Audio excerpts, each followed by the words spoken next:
Thanks, Sawyer. And now I get to move us on to the next session.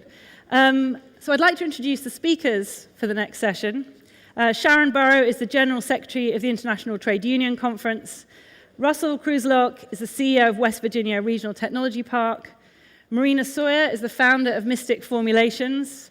I should go a bit slower and they gradually, there we go. We have Claire Perry, MP, Minister of State for Climate Change and Industry from the UK government, and Enrico Viale, the head of Global Thermal Generation at Enel.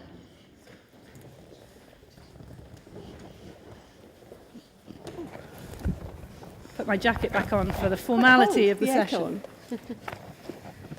Whoops.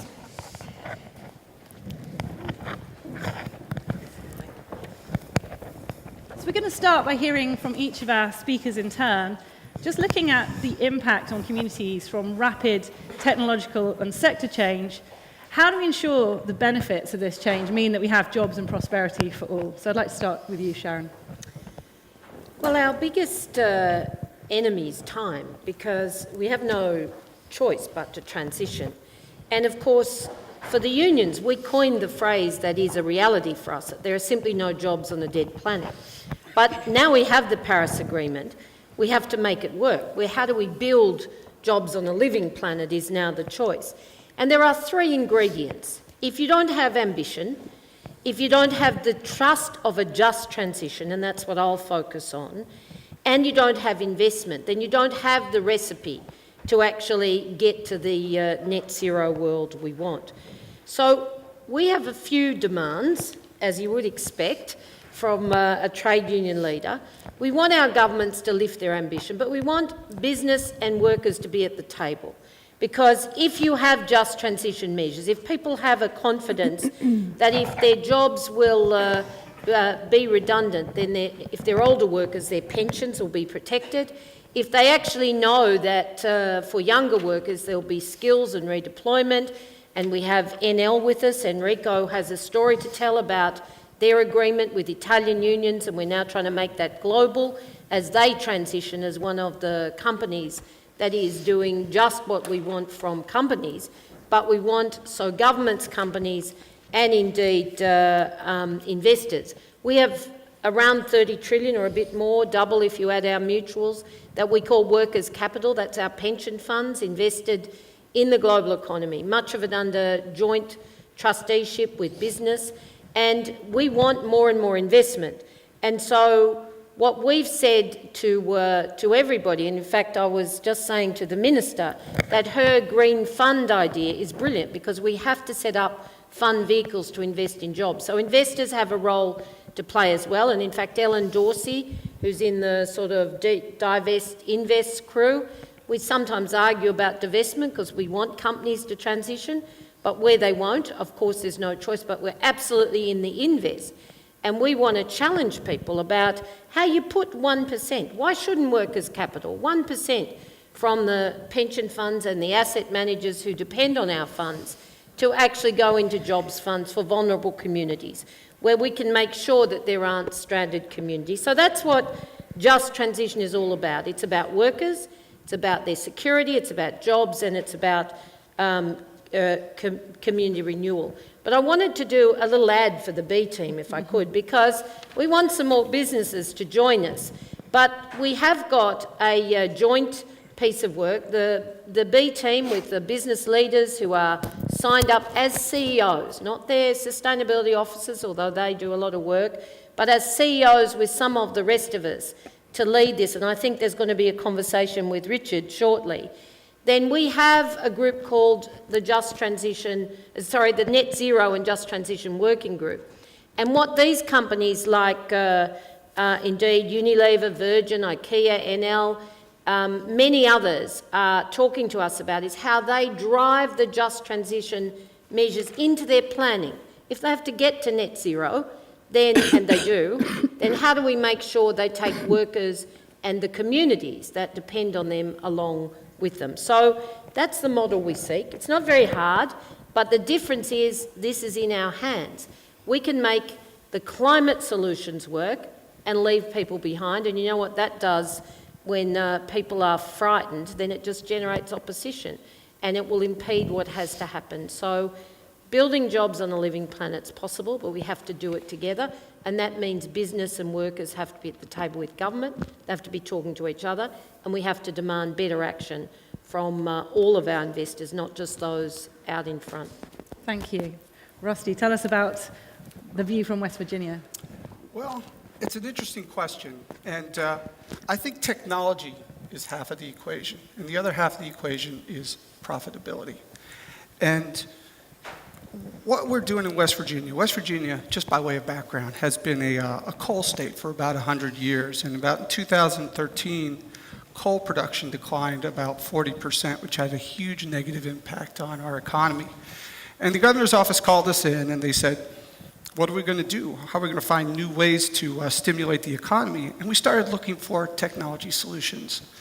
But a little story that happened is we started to look at what else we could do. And one of the things that came up was that rare earth elements were in high supply in West Virginia, and we thought that might be a supplement.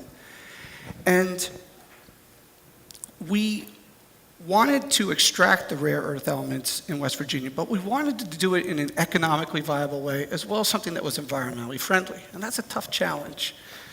So we used a whole bunch of different technologies, and we just couldn't make the economics work. But then we broke the problem down economically into its basic pieces, and we learned that 60% of the cost of extracting the rare earth elements was actually taking the ore out of the ground and crushing it before separation. And we thought, well, why don't we just use coal ash instead of coal, because we found that there was a lot of rare earth elements in West Virginia coal, and that would save 50% off the top. But we still couldn't make it work. And then I ran into a gentleman named Joe Loreno at a talk. He was giving a talk about how he could extract heavy metals from water in a way it was both cost effective and it was also it was environmentally friendly. So I said to Joe, Joe, do you think that you might be able to use your technology to pull rare earth elements out of coal ash slurry? And he was looking down at the table, half listening to me, and his eyes popped open, wide open. He goes, well, yeah, I think we can. He says, no, I think I can. I know we can because we've been working on that project. And I said, well, we've got several million to $1 billion worth of coal ash rare earth in West Virginia. If you could do it economically, we might be able to partner up with you. And that's how our partnership started. And he was able to show that he could feasibly extract not only the rare earth elements out of the coal ash, but he could also extract the heavy metals. So what we're doing is we're taking a toxic, hazardous substance, and we're not only doing it, making it non-toxic, we can up-ramp it into things like the coal ash into concrete or into wallboard, but we can also do it profitably. And Joe has demonstrated the feasibility of it. He has now working with an engineering firm, and they can ramp this up now to where they can go through, extract rare earth elements from 2.7 tons of coal ash per minute. So they're working towards that ultimate goal. So it's exciting, but I really think that the two pieces of the equation are not only the technology, but you really have to have an eye towards profitability on the other side. Great, thank you. Marina, I'll turn to you and tell us about some of the work you've also been doing in West Virginia. All right. So I am also from West Virginia, and some of the things that we've been hit with has been the job loss, of course. And along with that is a poverty rate of some of the communities at 26.5%. With that also brought health issues. We lead the opioid crisis, and we have an exodus of our young people. So how do we go into these communities and make a difference? Well, a lot of those people in those communities have one thing, and that is determination. And if we could put determination on a chart and measure it, we would be in the top 3. If we could put the will to succeed on that chart, we'd be in the top 3. So what we have done is we look at this and we figure out the silver lining. And with that silver lining, there is a solution. And that solution is a synergistic idea to build something that is impactful, that helps the distressed regions. It creates jobs. It reclaims the surface mine sites, and it helps with the health issues. It's economically viable, and it's sustainable. It's also scalable and replicable. That means we can move it just about anywhere. To do that, of course, with all issues that everybody is probably going to discuss, is funds. You have to have funds. So in the beginning, we decided what could we do when we didn't have funds. We work on the model. So we developed the idea, we made a plan, and then we asked for some money, and the Benedict Foundation gave us some. We were able to implement a portion of that, and then from that, we went after ARC money. And from that, we are now growing rapidly. And it all started with this idea, and that was the aim to put lavender on mine sites. You can reclaim them, and it's high-end, profitable, botanical items. And that's our goal, to continue growing those items like that. But we also look at the market. We're not going to grow anything that does not have a high-end, high market value. Okay? So by doing that, we start putting the people back to work. They can use some of the skills that they already have. They just might use them in a different way.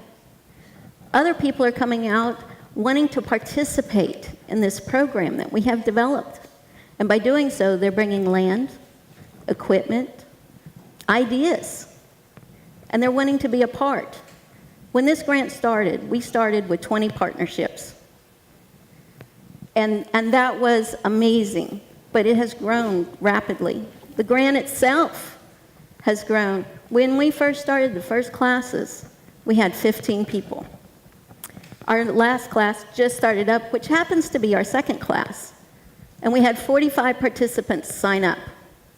What's the difference in that? We pay them to come. And by doing so, they're earning money, and they're learning job skills, and other people are taking that same synergistic idea and using it in different areas. And they're creating educational programs, they're creating jobs, they're revising old businesses and building new businesses. But one of the things that occurred out of all of this is we found a need for these lavender farmers to get their product to market. To do that, we had to have a process in between, which came Mystic Formulations. We helped them get that product to market so they can earn profits. But by doing so, we found other ideas, and we spun off 3 other companies. I sit on 3 different boards to help other companies get up and running and create new ideas and bring it to change. Going out and talking to these people, I learned a very big lesson. And that lesson is, I'm not here to help you. They don't want help. They wanted to help me. By approaching it that way, we've had more of them come to the program, not just as participants, but as wanting to make a positive difference. And that's what we're after. And so, for example, my next door neighbor, he's a minister, right? So we were in the backyard across the fence talking about it. Come to find out, he's also a business coach. So I talked him into starting with new entrepreneurs and getting them off the ground and helping them with their products and their businesses. So it's all about reaching out and getting the communities to buy in to these ideas. It's that wave of change that's going to make the difference. Thank you. Minister Perry, we've heard that great example there, a kind of local level. Zoom us out to what the government, the UK government in particular, is thinking. Well, thank you, Helen. And by the way, thank you so much for hosting this. I mean, the inspiration and the opportunity to learn from each other is just huge.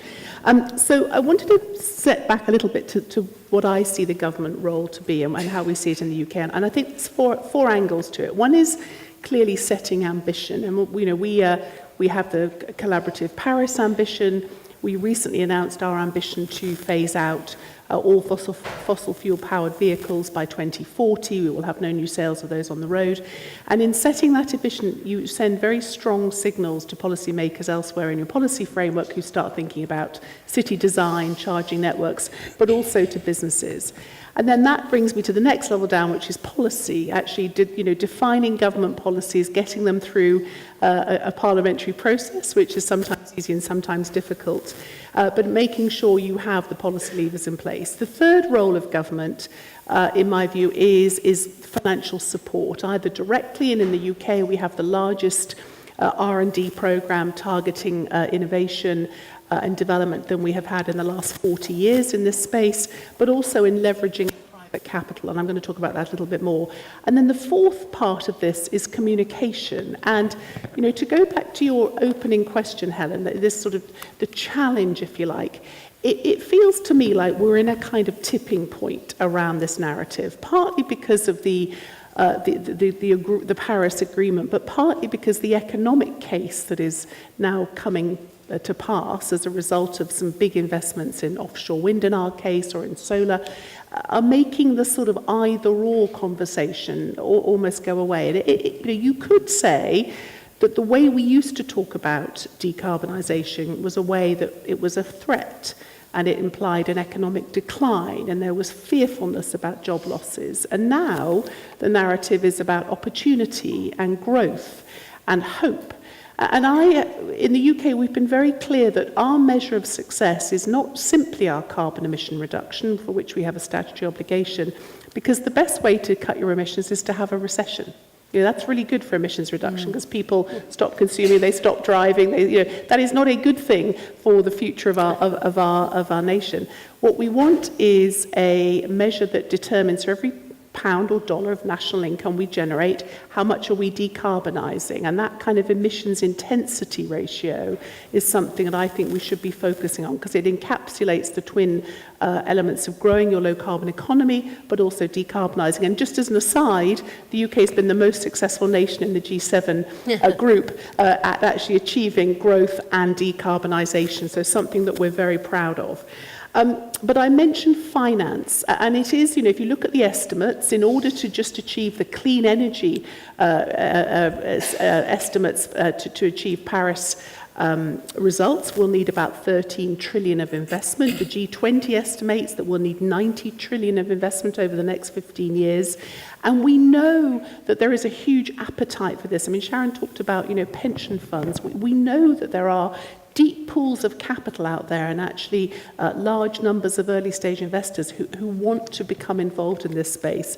And so what I've been thinking hard is how can the UK help both our own economy, quite blatantly, but also the world in this. And we have decided to pull together what is a real pocket of expertise for us, which is global financial services and professional services. We, along with New York, great city where I lived for many years, we do lead the world in terms of financial structuring and transactions. And we are world leaders in terms of risk assessment and insurance analysis and professional services. And indeed, the London Stock Exchange, where we now have a number of green bonds listed, is establishing a very deep pocket. So we are going to take forward some very specific measures, and I'm announcing them officially here today. One is that if you want to be a sustainable investor, there is no global standard for that. There are all sorts of questions, and so we are going to work with the British Standard Institutes to develop a voluntary set of green finance management standards so that there can be absolute certainty if you want to do the right thing with your investments that you are actually doing so. Mark Carney, who is a Canadian import into the UK, one we're very grateful for, and the Bank of England have been very forward-leaning in terms of what they think companies and financial institutions should do around climate-related financial disclosures, and we are formally endorsing those recommendations. And I am setting up a task force, a green finance task force, to bring together the best and the brightest across the UK financial sector to work on these problems of early-stage investment, institutional investment, and even things like retail financial products. It is the case that if you take energy efficiency measures in your home, you reduce the running costs of your home over a lifetime, but that is not reflected right now in the way that you finance or mortgage your home. And so we need to try and crack some of those problems so that we can really get the next generation of financial investments supporting this transition.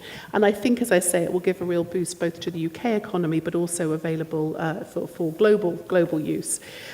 So to me, we all have our part to play, and all economies and all governments are doing very different things. But, it is the time to step up our ambition. It is the time to talk about the growth, the opportunity, and the hope that this delivers. And I think the stakes are very high, but, we know the benefits from doing this are very, very high too. So thanks for the opportunity to launch those initiatives and to listen to what others have to say. Thank you very much. Enrico, turning to you, and tell us about some of the work that's going on at Enel. First of all, Helen, thank you for putting me last in this panel. I'm the head of the global thermal generation of a quite large utility. And before you start throwing me tomatoes, just give me the opportunity to tell you what we all in Enel are doing to lead a positive and I hope also just a transition toward our goal of zero greenhouse emission generation. I'm perfectly aware that I'm leading a business that may be still important today to assure reliability and supply in the system, but it's clearly in the final stages. We as Enel are present in 29 countries, in most of the continents, and we have an installed capacity of 83 gigawatt, and also network which are in excess of 2 million kilometers. So we serve some 64 million customers with energy which is ever becoming more sustainable and also more reliable. And most of these customers, by the way, more than 40 million, are linked to the grid with smart meters. So we are believers in efficiency and technology. We took a commitment a few years ago to address climate change. And this is part of a much wider commitment of our company toward the UN Sustainable Agenda 2030. We have integrated sustainability goals in our strategy, and this is for a very simple fact. As the minister said, greenhouse gases reduction today is a good and sound business proposition. By the way, it's probably the only way for a utility to secure margins in the future and also to reduce the risk for the shareholders. And this strategy has been quite appreciated by the market. Going in specific, we took the commitment to reduce CO2 intensity of our generation by 25% within 2020, but this is just an interim step to reach zero greenhouse emission by 2050. Now, in order to reach these targets, which are quite challenging for a utility like us, we took several steps. The first step is to put all our growth in renewable plants. Last year, we have invested, only last year, $4.4 billion just in renewable energy. And probably we are by far the largest investor in this field among the largest European utilities. At the same time, this is my task actually, we are progressively reducing our fleet of thermal generation plant. This is in line also with the natural life of our unit, and I believe driving and not resisting the change. We have also decided 3 years ago already to abandon any new development in coal-fired power station and decided to start a quite interesting project to decommission 23 power plants in our home market in Italy for a total of 13 gigawatt of installed capacity, which represent roughly 50% of our thermal installed capacity in the country. We have called this project Future E, and it's a project which is inspired by circular economy principle. And I would like to show you a video.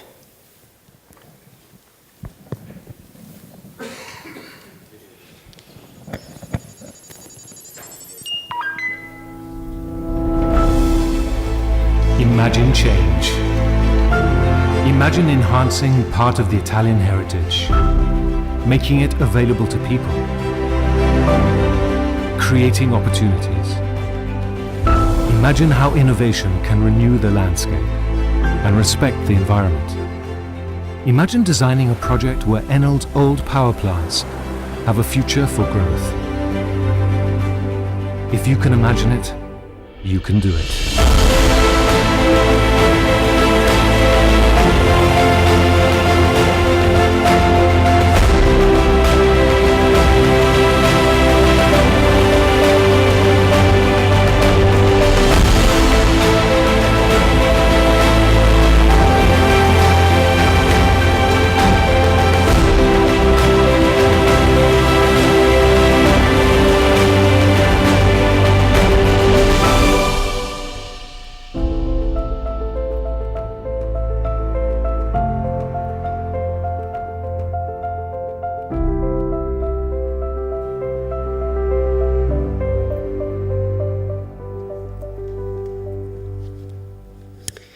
Great, thank you. So I want to make sure we go back onto the topic of jobs and sort of wrestle with that a little bit. We've got a few minutes left. Rusty and Marina, maybe together, tell us, on the ground, what are the sort of specific difficulties you're finding as you open up communities to the prospect of really new types of jobs?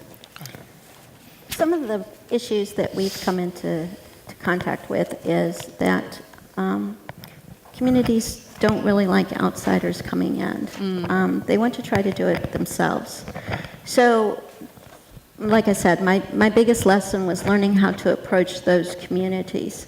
And so I now go in saying, I want to look at your community, and I walk through and we talk about the different ideas that they have and what they would like to see. And then I approach it with, well, how can you help me make that happen? And I point it back at them and get them on board.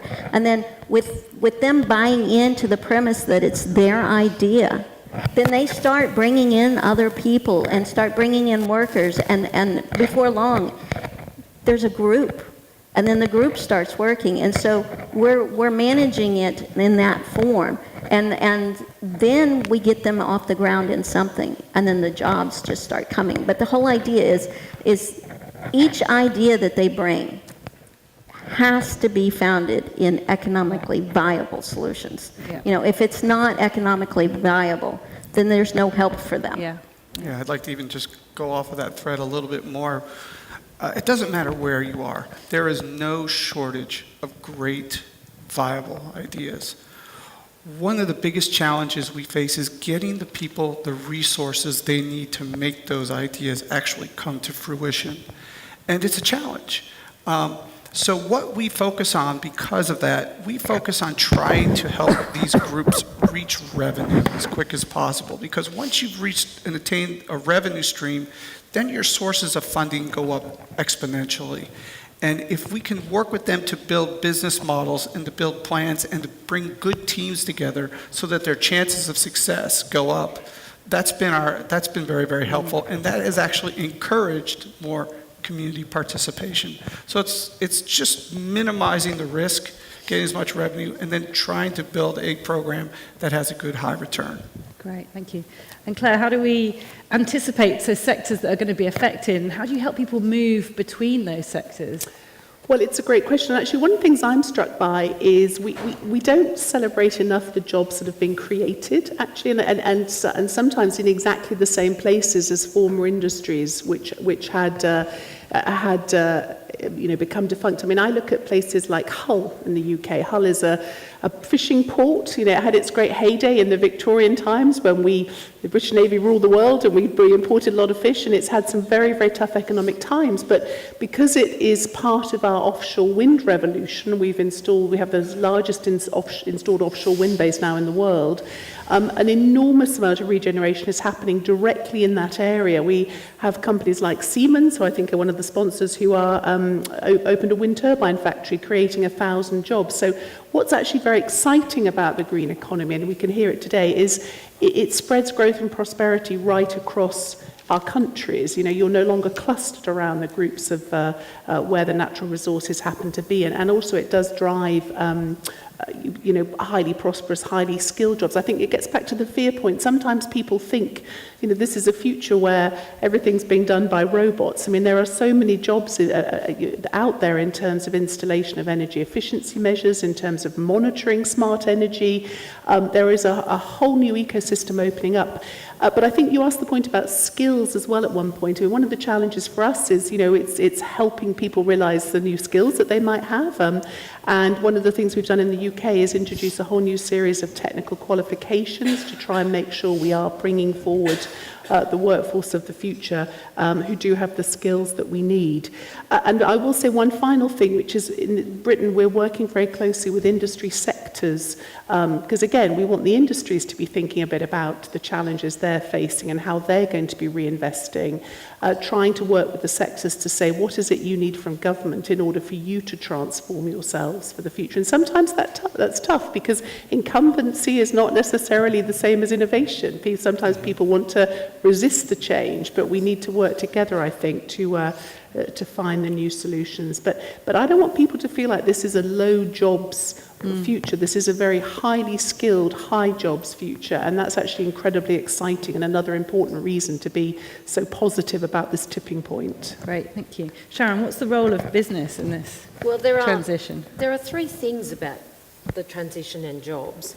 The first is vulnerable communities, and I mean, we say to people that the workers in fossil fuels who brought us the prosperity of today demand your respect, and they're not necessarily going to be growing lavender, although that's a very valuable community piece to transition to. But we do have to look after vulnerable communities, and Marina's right. If you work with the community and the workers, ironically, they will actually have ideas. I mean, our coal miners in my own country have a plan for every mine in the country. They have a timeline. They might not have that right, but they have it. What they need is a government and a business set of partners. And it's sad to say that while the exit from coal is simply an imperative, there are only 2 countries in the world. I don't know, Minister Perry, if you are, but I do know that in Canada and Germany, the discussions between government and workers are there, and they're about jobs. And so we say to everybody, hold the discussion. But there's 2 other pieces. One is cities are drivers of huge jobs. And our work with the ITC Just Transition Centre, with the B team and others, we've been working with cities like Sydney, where you can see developments that are zero emissions, water positive, and they're the new developments, but they bring with them transport, logistics, supply chain services. There's jobs in this. And then, of course, when you look at Enel, Enrico rightfully talked about how sensitively managing the downside of the business. What he didn't talk about so much is the growth in the huge area of startups.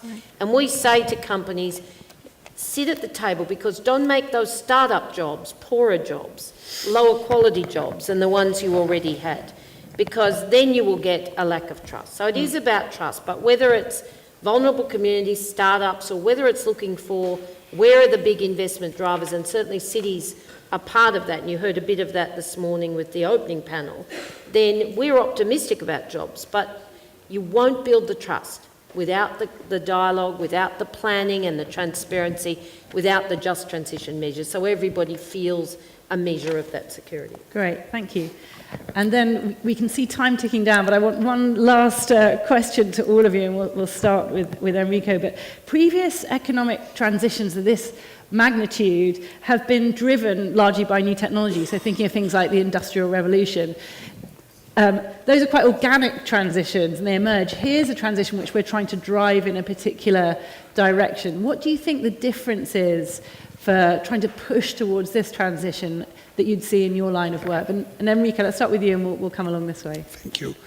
I think also this time, this change is driven by an incredible rate of new innovation. I think innovation and technology is going to be very important. There is a substantial difference this time. We are all having a common aim, and there is an external common purpose. In an environment in which technology, practices, and best practices can be swapped much faster pace. I think what is going to be important for us is the way that we are transitioning, retraining, giving opportunities to change, to acquire new skills and jobs which clearly are going to be even more valuable than the one that we had in the past. Great, thank you. I agree. I mean, I think we had the last transitions were driven by individual nation states, competing. We now have absolutely a collective purpose, and I think there are the opportunity to collaborate as well as compete is absolutely enormous, and that is, I think about the international climate funds that many of us are involved in. This is the opportunity to really work together. There's still opportunities to compete, and there's still opportunities to develop your expertise, but because we have a common purpose, that common sense of common goal, if you like, is really driving a different way of working. Great, thank you. I think those are beautiful statements. But I think one of the things that we need to do to get this to move along is we have to be out-of-the-box thinkers. Because the old way of doing things, from the beginning, like the revolution and things like that, of the change of mechanics and stuff, are not going to work. People are resistant to change. So we have to think out of the box to make it happen. And we have to be funded to make it happen. I think one of the big differences between then and now is the access to information. Yeah. We have so much more information at our fingertips, and we've got some incredible technologies that are just coming to fruition. I think that artificial intelligence and robotics coming together are going to transform the way we do business throughout the world. And if we can utilize those efficiencies and retrain people while we're doing it, then I think we're going to be able to be more efficient with the limited resources that we have. Great, thank you. The last word to Sharan. Well, I think the thing to remember, it's in our hands. It's not somebody else who can create this. If we are confident enough to take hold of the future, we can make it happen. And the technology is a starting point. We have the technology to get us, 90% of the way to a net zero economy. Let's make it work, let's invest in it. But let's remember that it's about people, and the best transitions have actually occurred when governments or business or unions or whoever decided that in fact a bit of industry policy could go a long way. And I agree with the Minister. You can have a competitive floor of quality jobs and shared technology and still have a competition based on solid industry policy and investment that creates jobs, builds communities, and indeed sets the future up. So when the SDGs and the climate agreement set us up for a zero poverty, zero carbon future, it wasn't some amazing revolution out there.